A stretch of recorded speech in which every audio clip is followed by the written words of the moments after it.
اعوذ باللہ من الشیطان الرجیم، بسم اللہ الرحمن الرحیم۔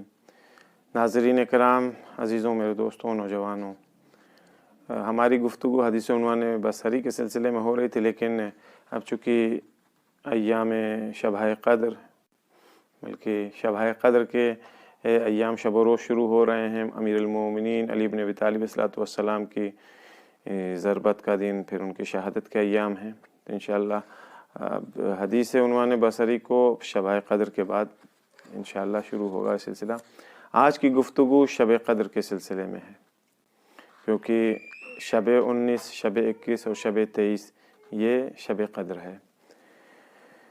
حدیث میں ہے کہ پیغمبر اسلام، حدیث یعنی وہی خطبہ شعبانیہ، پیغمبر اسلام نے ماہ مبارک رمضان کے لیے کیا فرمایا تھا؟ فرمایا تھا ایھا الناس ان ھذا الشہر قد حضرکم وہو سید الشہور۔ ماہ مبارک رمضان کو سید الشہور کہا تھا، یعنی تمام مہینوں کا سید و سردار معرفی کیا تھا۔ اسی مہینے کی رات مخصوص رات ہے جسے شب قدر کہا جاتا ہے۔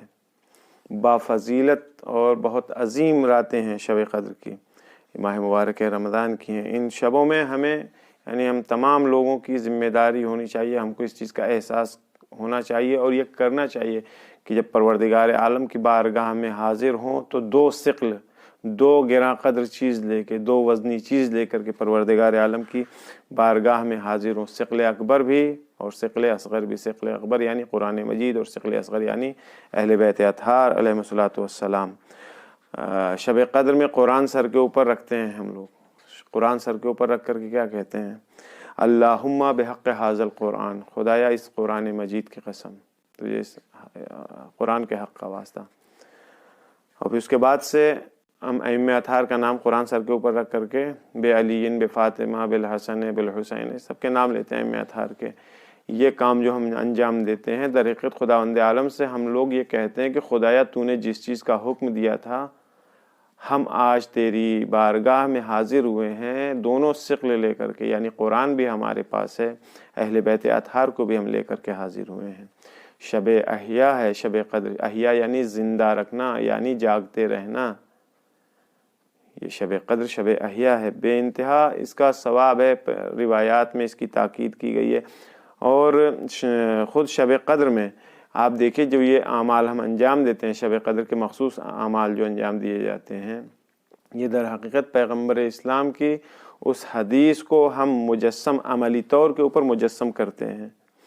پیغمبر اسلام نے حدیث ثقلین میں کیا فرمایا تھا؟ انی تارک فیکم الثقلین، میں تمہارے درمیان دو گراں قدر وزنی چیزیں چھوڑ کر کے جا رہا ہوں۔ کیا ہے؟ قرآن ہے اور اہل بیت ہے۔ تو شب قدر میں ہم قرآن کے ساتھ ہیں، اہل بیت اطہار کے ساتھ ہیں۔ قرآن سر کے اوپر رکھتے ہیں، بے علی، بے فاطمہ، بالحسن، یہ ساری چیزیں ہم کہتے ہیں خداوند عالم کو صرف اور صرف قرآن کی قسم نہیں دیتے ہیں، بلکہ اہل بیت اطہار کے ناموں کی بھی قسم کہتے ہیں۔ جب سر کے اوپر قرآن رکھتے ہیں تو ہم کہتے ہیں اللہم بحق ھذا القرآن، خداوند عالم تجھے قسم ہے اس قرآن مجید کی۔ خالی یہیں پہ اسٹاپ نہیں ہو جاتی بات، بلکہ اس کے بعد کہتے ہیں وَبِحَقِّ مَنْ أَرْسَلْتَهُ بِهِ، اور تجھے قسم ہے اس کی جسے تو نے اس قرآن کے ساتھ بھیجا، یعنی پیغمبر اسلام صلی اللہ علیہ وآلہ وسلم کی قسم دیتے ہیں۔ یہیں پہ بات تمام نہیں ہوتی، بلکہ اس کے بعد کہتے ہیں وَبِحَقِّ كُلِّ مُؤْمِنٍ مَدَحْتَهُ فِي، اور ان تمام مومنین کی تجھے قسم ہے، ان کے حق کا واسطہ ہے جن کی تعریف اور مدح تو نے قرآن مجید میں کیا ہے۔ کس کی کیا ہے؟ امیر المومنین علیہ الصلوۃ والسلام کی آئے ولایت کس کا قصیدہ پڑھ رہی ہے؟ امیر المومنین کا قصیدہ پڑھ رہی ہے۔ سورہ دہر یا سورہ انسان جسے کہ کس کا قصیدہ پڑھ رہی ہے؟ صدیقہ طاہرہ فاطمہ زہرا سلام اللہ علیہا کا قصیدہ پڑھ رہی ہے۔ یہ جو مومن ہیں، کل مومن مدح توفی، قرآن میں کن مومنین کی مدح اور ستائش ہو رہی ہے؟ ان تمام مومنین میں سب سے زیادہ افضل اور بالا تر اہل بیت اطہار ہیں جن کا قصیدہ قرآن مجید پڑھ رہا ہے۔ شب قدر شب احیا ہے، شب قدر شب وصل ہے، یعنی خداوند عالم سے متصل ہونے کی رات ہے۔ شب قدر شب راز و نیاز ہے، خداوند عالم سے مناجات راز و نیاز کرنے کی رات ہے۔ شب قدر خداوند عالم سے اپنے رابطے کو مضبوط کرنے کی رات ہے۔ شب قدر میں اپنے رابطے کے درمیان اگر کوئی کھٹاس، کوئی کوتاہی، کوئی کمی اگر ہمارے درمیان ہے تو ان چیزوں کو دور کرنے کی رات ہے۔ شب قدر میں ہم خدا سے نزدیک ہوتے ہیں اور اپنی گناہوں سے جدا ہوتے ہیں، یعنی شب قدر خدا سے متصل ہونے کی رات ہے، شب قدر شیطان اور گناہوں سے جدا ہونے کی رات ہے۔ یہ شب قدر ہے۔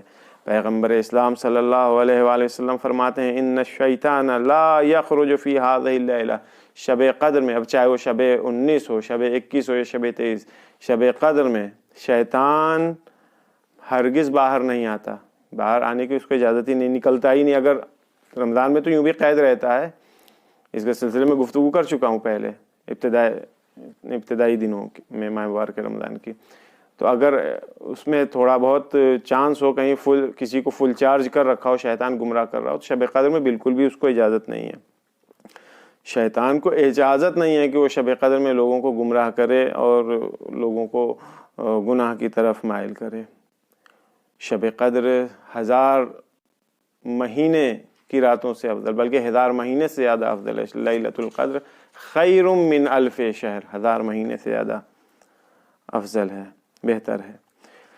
اب یہ شب قدر ہے، شب قدر میں بہت سارے اعمال ہیں، آپ دوسرے علماء سے سنیں گے، معلوم ہے کتابوں میں، وہ آپ پڑھیے گا، انجام دیجیے گا انشاءاللہ۔ لیکن ایک نقطے کی طرف اشارہ کرنا ہے، شب قدر میں انسان کو ایک چانس ملتا ہے وہ اپنے آپ کو کمال اور ترقی کی منزلوں تک پہنچائے۔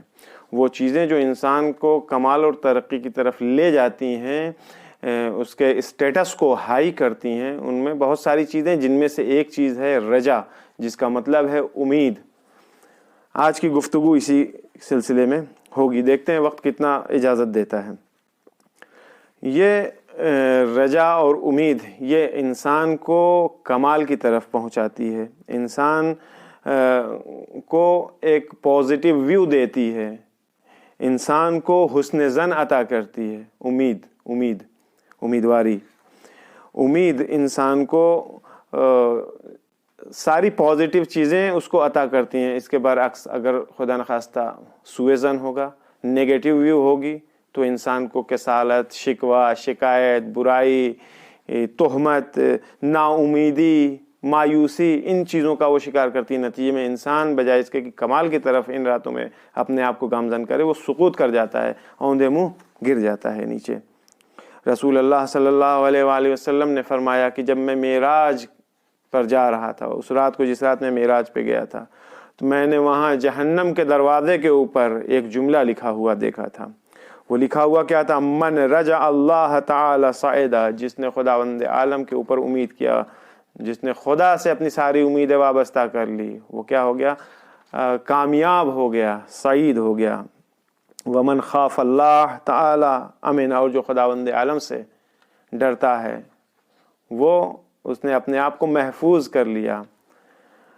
والحالک المغرور من رجع غیر اللہ وخاف سواہ، اور وہ انسان نابود شدہ ہے، وہ انسان فریب خوردہ ہے، دھوکہ کھایا ہوا ہے وہ انسان جو خدا کے علاوہ کسی دوسرے سے امید رکھے، خدا کے علاوہ کسی دوسرے سے ڈرے، یعنی غیر خدا سے امید رکھے، غیر خدا سے ڈرے۔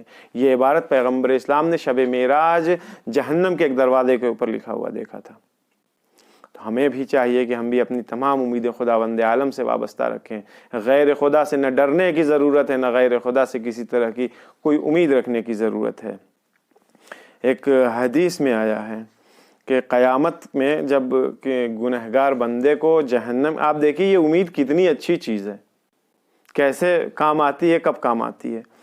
قیامت میں جب گنہگار بندے کو جہنم کی طرف لے جائیں گے تو وہ راستہ چلتے چلتے پلٹ کر کے دیکھے گا، مڑ مڑ کر کے، پہلی بار دیکھے گا پیچھے مڑ کر کے، کوئی آواز نہیں آئے گی، پھر چلنا شروع کر دے گا، پھر کچھ دور جائے گا، پھر پلٹ کر کے دیکھے گا دوسری بار، پھر بھی کوئی آواز نہیں آئے گی، پھر تھوڑی دور وہ آگے چلتا ہے، اب پھر تیسری بار جب وہ پیچھے مڑ کے دیکھے گا تو کیوں تیسری بار؟ پہلی بار اس نے دیکھا کسی امید کے تحت ہی دیکھا ہوگا، کوئی آواز نہیں آئی، دوسری بار بھی دیکھا تو امید کے تحت ہی دیکھا ہوگا، کوئی آواز نہیں۔ ابھی بھی یہ بندہ گنہگار ہے نا، جہنم میں لے جا رہے ہیں، نا امید اور مایوس نہیں ہوا ہے۔ تیسری بار جو مڑ کر کے اس نے دیکھا تو امید کے تحت مڑ کر کے دیکھا۔ اس وقت خداوند عالم کی آواز آئے گی، خداوند عالم حکم دے گا، فرمائے گا کہ اس کو لوٹاؤ، واپس لے کر کے آؤ۔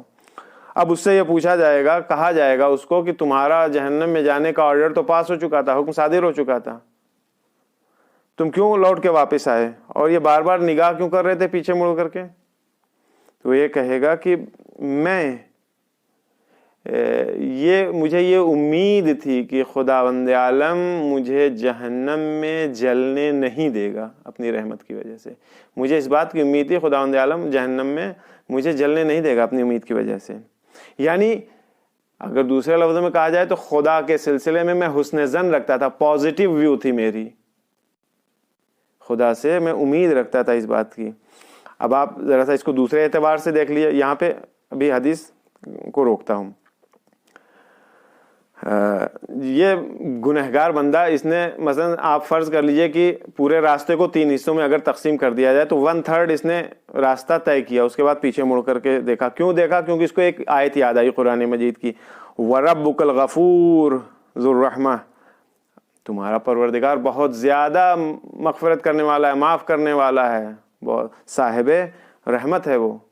یہ یاد آیا تھا اس کو، اس نے مڑ کر کے دیکھ لیا، لیکن چونکہ جواب کچھ ملا نہیں، کوئی آواز نہیں آئی، پھر یہ چلنا شروع کر دیا، آدھا راستہ طے کر دیا اس نے، پھر اس کو آیت ایک یاد آئی، وَمَن يَغْفِرُ الذُّنُوبَ إِلَّا اللَّهُ، خداوند عالم کے علاوہ کون ہے جو تمہارے گناہ کو معاف کر سکتا ہے؟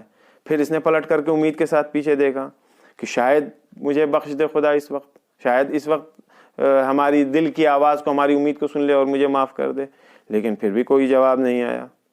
اب پھر اس نے راستہ چلنا شروع کیا، اب وہ 1/3 لاسٹ جو 1/3 بچا تھا، اب وہ چل رہا تھا، ابھی جہنم کے دروازے پر ہی پہنچا تھا کہ اس کو پھر آیت یاد آئی قرآن مجید کی، قُلْ يَا عِبَادِيَ الَّذِي أَسْرَفُوا عَلَىٰ أَنفُسِهِمْ لَا تَقْنَطُوا مِنْ رَحْمَةِ اللَّهِ، سورہ زمر کی 53 نمبر کی آیت ہے۔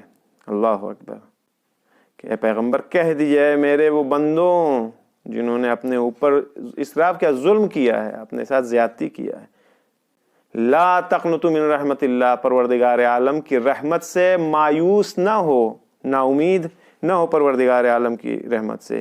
یہ وہ جگہ تھی کہ جہاں خداوند عالم نے فرشتوں کو حکم دیا کہ میرے فرشتوں، میری عزت اور جلال کی قسم ہے کہ اس بندے کو، کون سا بندہ؟ یہ بندہ جو ایک دن بھی اپنی زندگی میں، ایک دن بھی میرے سلسلے میں حسن ظن اس کے پاس نہیں تھی، کوئی پازیٹیو تھنکنگ اس کے پاس نہیں تھی، لیکن اب اس کے اندر یہ دعویٰ کر رہا ہے اس بات کا کہ اس کے اندر پازیٹیو تھنکنگ ایجاد ہو چکی ہے ہمارے سلسلے میں، پازیٹیو ویو اب ہمارے سلسلے میں رکھ رہا ہے، حسن ظن ہے اب اس کا ہمارے سلسلے میں، یہ اس بات کی امید رکھے ہوئے ہے کہ میں اس کی گناہوں کو معاف کر دوں گا، لہذا اس کو پلٹا دو، اس کو اب لے کر کے جاؤ بہشت میں۔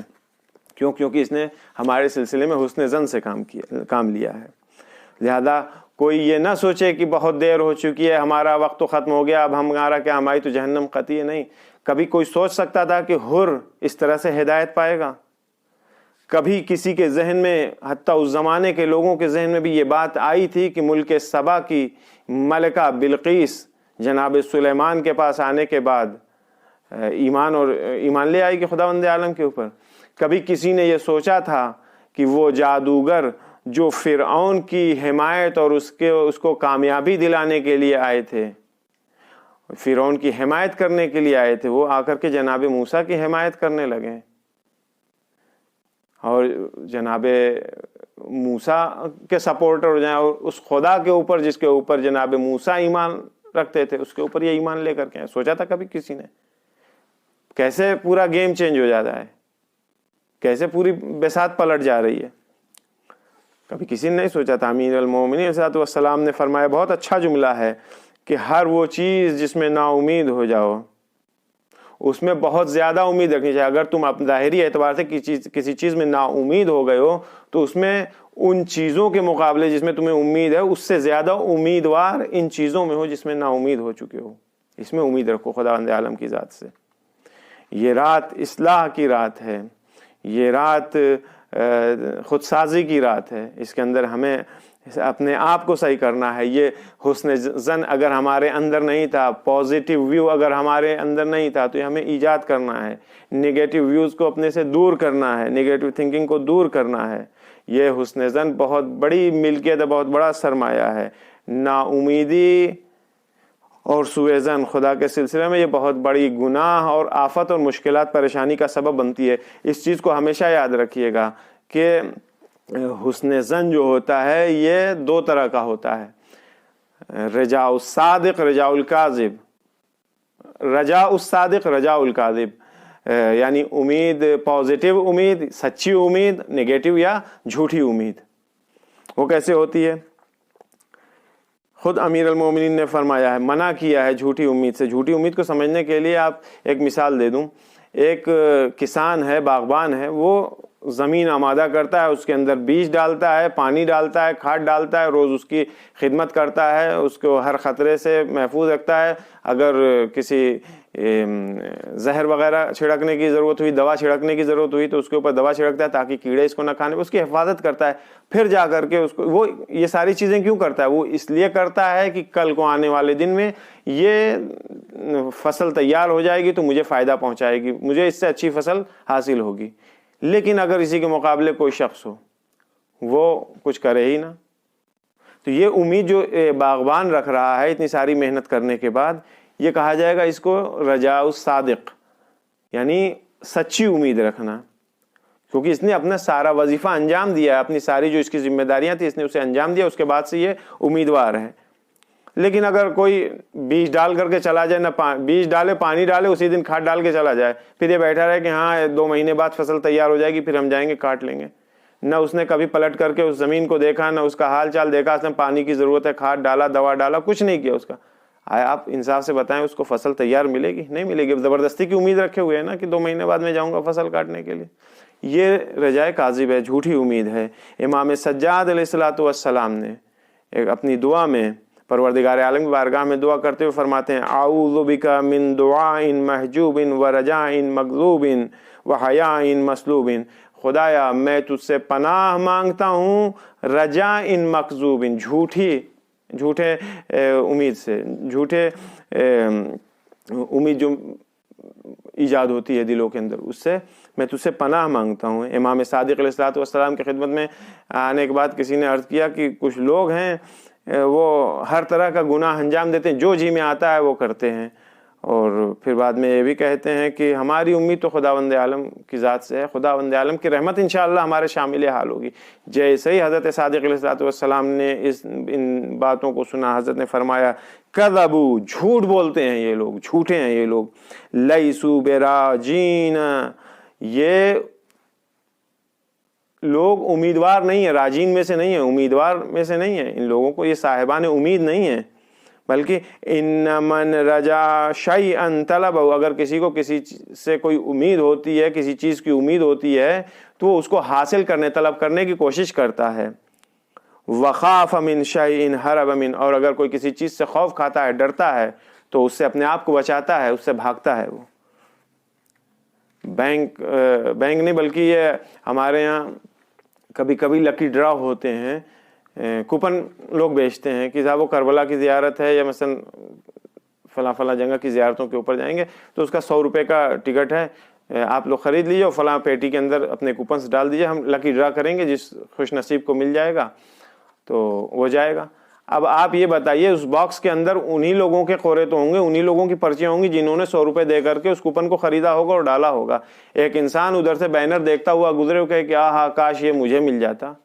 اصل منطقی ہے، عقلی نہیں، یہ امید غلط امید ہے، نہیں رکھنی چاہیے بھائی. اس میں انہی لوگوں کو امید رکھنی ہوگی جنہوں نے 100 روپے خرچ کر کے ٹکٹ ڈالے ہیں، اس کے اندر وہ کوپن ڈال رکھا ہے باکس کے اندر.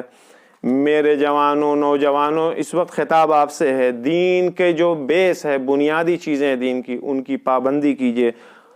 خداوند عالم کی ذات سے نا امید ہونے کی ضرورت نہیں ہے. امید رکھیے آپ کم سے کم جو بنیاد ہے دین کی، اس کو انجام دیجیے. دین کی بنیاد کیا ہے؟ مگر ممکن ہے کہ کوئی انسان نماز نہ پڑھتا ہو، خداوند عالم سے امید رکھے اس بات کی کہ میں بہشت میں چلا جاؤں گا. دین کی بنیاد نماز ہے. نماز کے سلسلے میں کیا کہا گیا؟ ان قبلت ما سوا ان ردت ما سوا، اگر نماز قبول ہے تو ساری چیزیں قبول ہیں، اگر نماز رد کر دی گئی تو سب کچھ رد کر دیا گیا۔ کیا یہ ممکن ہے کہ ایک انسان روزہ نہ رکھے اور پروردگار عالم سے بہشت اور جنت کی امید لگا کر کے رکھے؟ ناممکن سی چیز ہے، یہ ممکن نہیں ہے۔ پیغمبر اسلام صلی اللہ علیہ وآلہ وسلم نے فرمایا کہ اگر کوئی انسان توبہ کرتا ہے تو اس کی مثال اس شخص کے جیسی ہے جس نے اصلا گناہ ہی نہ کیا ہو، اور اگر کوئی انسان خداوند عالم سے طلب مغفرت کی دعا کرتا ہے کہ خدایا تو میری گناہوں کو معاف کر دے، ہماری غلطیوں کو معاف کر دے، اور اس کے بعد اگر وہ گناہ کا مرتکب ہوتا ہے، دعا کرتا ہے کہ ہمارے گناہوں کو معاف کر دے، اور اس کے بعد سے پھر جا کر کے اسی گناہ کو انجام دیتا ہے، پیغمبر اسلام فرماتے ہیں کہ یہ شخص خداوند عالم کا مذاق اڑا رہا ہے۔ ہمیں ان چیزوں سے بچنا ہے، اپنی اصلاح ایسی کرنی ہے کہ پروردگار عالم کی بارگاہ میں سرخرو ہو سکیں، ہماری امید وہاں ایکسیپٹ ہو سکے۔ 4 چیزیں ایسی ہیں جو گناہ میں 4 چیزیں ایسی ہیں جو گناہ سے زیادہ بدتر ہیں۔ پیغمبر اسلام صلی اللہ علیہ وآلہ وسلم فرماتے ہیں اربعۃ فی الذنب شر من الذنب، 4 چیزیں گناہ میں ایسی ہیں جو گناہ سے زیادہ بدتر ہیں۔ الاستحقار، گناہ کو چھوٹا سمجھنا، گناہ کر کے آنا ارے نہیں یہ تو معمولی سی گناہ، ارے نہیں کچھ نہیں چھوٹی سی گناہ ہے، چھوٹا سمجھنا گناہ کا، یہ گناہ سے بدتر گناہ ہے۔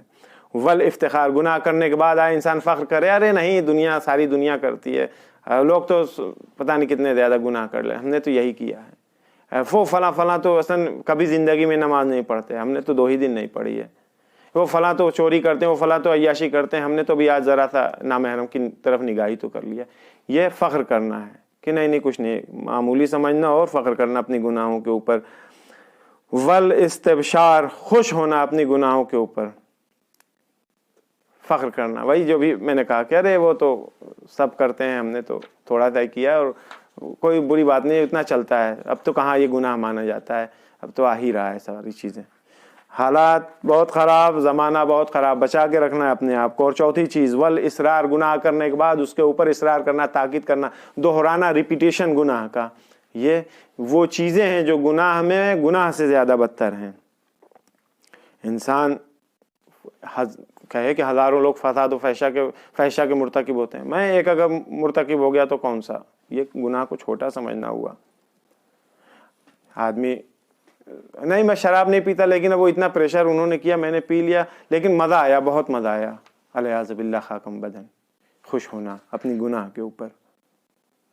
جناب آدم علی نبینا علیہ الصلوۃ والسلام کی توبہ کیوں قبول ہوئی؟ ان کو احساس ہوا تھا، اپنی غلطی کا صرف احساس ہوا تھا، ان کو اپنی غلطی کا احساس ہوا تھا، تو توفیق توبہ ان کو نصیب ہوئی۔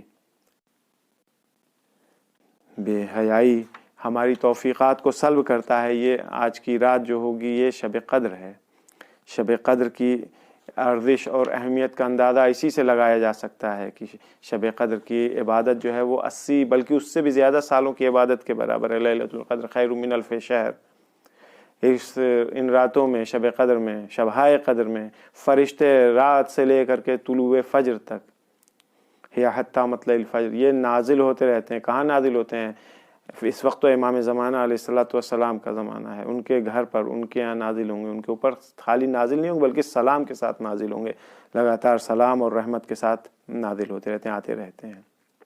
یاد رکھیے میرے جوانوں، میرے دوستوں، میرے عزیزوں، توبہ کا دروازہ ہمیشہ کھلا ہوا ہے۔ شبہائے قدر وہ خاص وقت ہے جس میں پروردگار عالم خود دعوت دے رہا، آؤ آؤ آؤ توبہ کرو، استغفار کرو، ہم ایکسیپٹ کریں گے، قبول کریں گے۔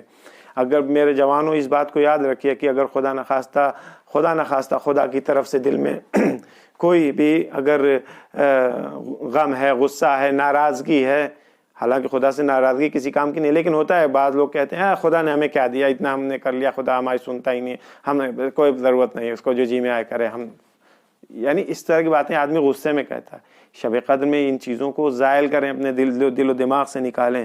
یہ کبھی نہ سوچئے کہ ہمارا وقت گزر گیا، وہ ہماری سنتا نہیں، ہم بھی اس کی نہیں سنیں گے، نہیں، یا یہ بھی نہ سوچیے کہ ہماری ایج ہو گئی اچھی خاصی، اب ہم کیسے توبہ کر سکتے ہیں استغفار، نہیں، آپ توبہ بھی کر سکتے ہیں، استغفار بھی کر سکتے ہیں۔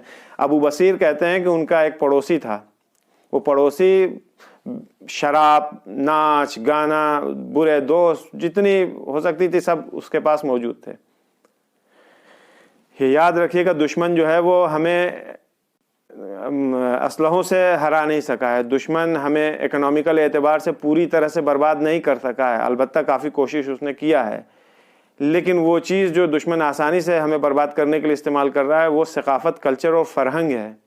آج ہمارے گھروں میں مختلف چینلز ہیں، سیٹلائٹ چینلز ہیں، انٹرنیٹ ہے، اور نہ جانے کیا کیا ہے، مختلف سائٹس ہیں، یہ ساری چیزیں ہمارے سامنے حلوے کی طرح سے، بہتے ہوئے پانی کی طرح سے پیش ہیں۔